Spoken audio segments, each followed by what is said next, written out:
Hello, Morongo Basin and listeners around the world online at Z107.7 This is your Z107.7 local news for Monday, August 10th, 2026. A Yucca Valley man was arrested for possession of child sexual abuse material after law enforcement received an online tip.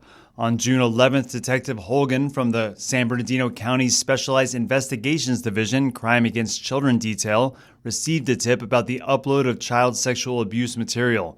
The tip came from the National Center for Missing and Exploited Children. Dowlin Ernest Christian Lee, 37, was identified as the suspect. On Thursday, August 4th, investigators served a warrant in the 8000 block of Cholla Avenue in Yucca Valley where they found child sexual abuse images on Lee's electronic devices. Detectives arrested Dowlin Ernest Christian Lee, where he was booked into the Morongo Basin jail for possession of child pornography. He was released on August 8th on $30,000 bail. Anyone with information regarding this incident is encouraged to contact Detective Wendy Winiger of the San Bernardino County Sheriff's Department Crime Against Children Detail at 909-890-4904. We'll have that phone number along with ways to report anonymously at this story on our website, Z107.7fm.com. A fire burning in the Mojave National Preserve is holding at 213 acres and is 80% contained, according to the National Park Service. The fire began on August 7th as a 15-acre vegetation fire with a moderate rate of spread. Air Resources have been attacking the fire as it is reported that there is difficult access for ground units. The wildfire is burning east of Sema Road, west of New York 2 Mountain and Drum Peak. It is in proximity to the Sema Dome fire that burned over 43,000 acres of Joshua Tree forest and open desert in the Mojave National Preserve back in August of 2020. That fire burned an estimated 1.3 million Joshua trees. San Bernardino County Fire and the U.S. Forest Service are supporting with crews strengthening the containment lines before handing public updates over to the U.S. Wildland Fire Service. The Ivanpah fire is currently holding at 213 acres and 80% containment. On Sunday, the U.S. Wildland Fire Service reported 3 engines, 1 hand crew, and 1 helicopter still working the fire. The State of California's Fish and Game Commission meets this week with the Western Joshua Tree on the agenda. The 2-day meeting will begin on Wednesday, and after agenda items focus on the preservation of the Moro manzanita and the western spade-foot toad, the commission will turn their attention to the Western Joshua Tree. They will receive a presentation from the California Department of Fish and Wildlife and discuss updates to the Western Joshua Tree Conservation Plan. These updates are listed as item number 19 on the agenda, meaning they'll be heard by the Commission on Thursday's half of the meeting. The California Fish and Game Commission meets Wednesday at 10 a.m. and Thursday at 9:30 a.m. at their headquarters in Sacramento. You can see the full agenda and find ways to attend remotely at this story online at Z107.7fm.com. A new support group has launched to help families navigate the unique grief of dementia. Desert Willow Center for Seniors in Yucca Valley and Liminal Path Creative Counseling Services has announced the launch of a new free support group dedicated to helping families, caregivers, and loved ones process the complex grief associated with dementia and Alzheimer's disease. The group's first session took place in June, and the group will continue to meet on the second and fourth Wednesdays at 5 p.m. at the Desert Willow Center for Seniors. Unlike traditional bereavement, grief associated with dementia often begins long before a loved one passes away. Caregivers frequently experience anticipatory grief, mourning the loss of personality, memory, and connections while the individual is still physically present. These feelings are entirely normal but can be isolating and difficult to discuss with those who haven't experienced them firsthand. The Dementia Support Groups provides a safe, confidential, and peer-led environment where participants can share their experiences, learn coping strategies, and connect with others facing similar challenges. The group meets the second and fourth Wednesday of each month at 5 o'clock at the Desert Willow Center for Seniors, located at 57088 29 Palms Highway in Yucca Valley. For more information or to RSVP, you can contact the Desert Willow Center for Seniors at 760-853-0069. Tonight, Desert Bingo will be fundraising for Morongo Basin Ambulance. The High Desert's unique bingo experience has so far raised nearly $6,000 for the nonprofit, and they're working toward getting a generator for the ambulance company.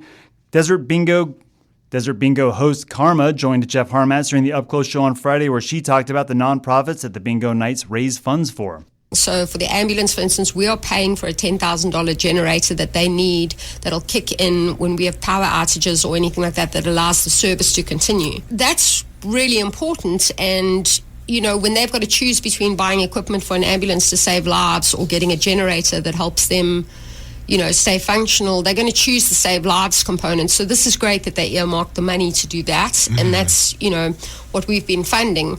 There are all sorts of fun prizes from local businesses: tattoos, trucker hats, bags of records, Pappy and Harriet tickets. See them all tonight at Desert Bingo at Red Dog Saloon in Pioneer Town. It all starts at 6:30. You can check out at Desert Bingo on Instagram for more details. And a new EP from the Kearns family revives songs that were nearly lost and honors one of Joshua Tree's most beloved artists, Bobby First. The EP was released on August 8th, the date that would have been Bobby First's birthday, and reporter Hillary Sloan has more.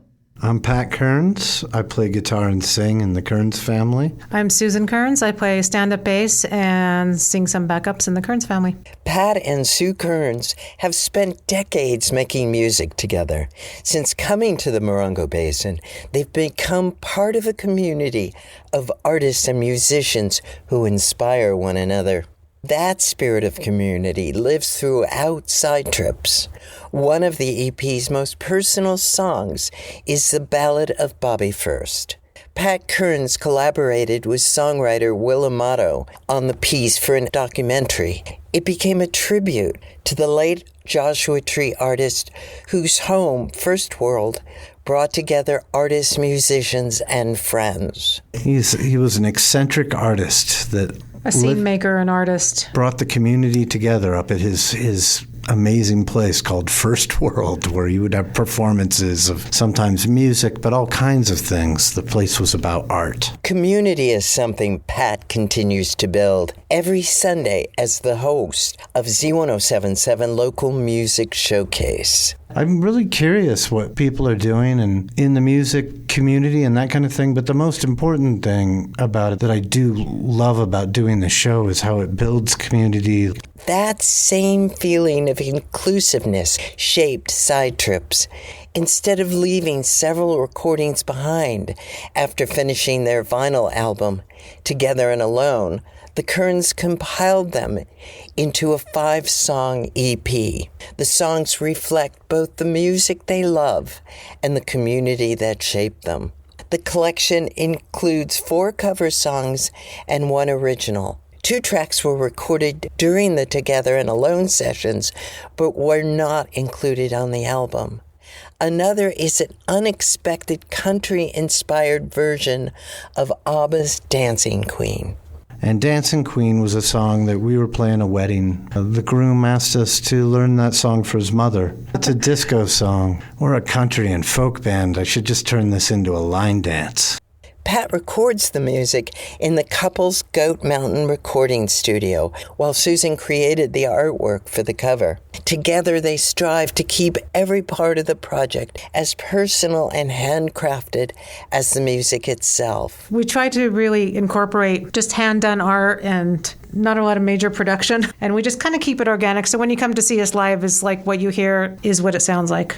While preparing the EP for distribution, Pat realized it would be released on August 8th, Bobby First's birthday. They couldn't imagine a more fitting day. For Z107.7 News, this is reporter Hillary Sloan.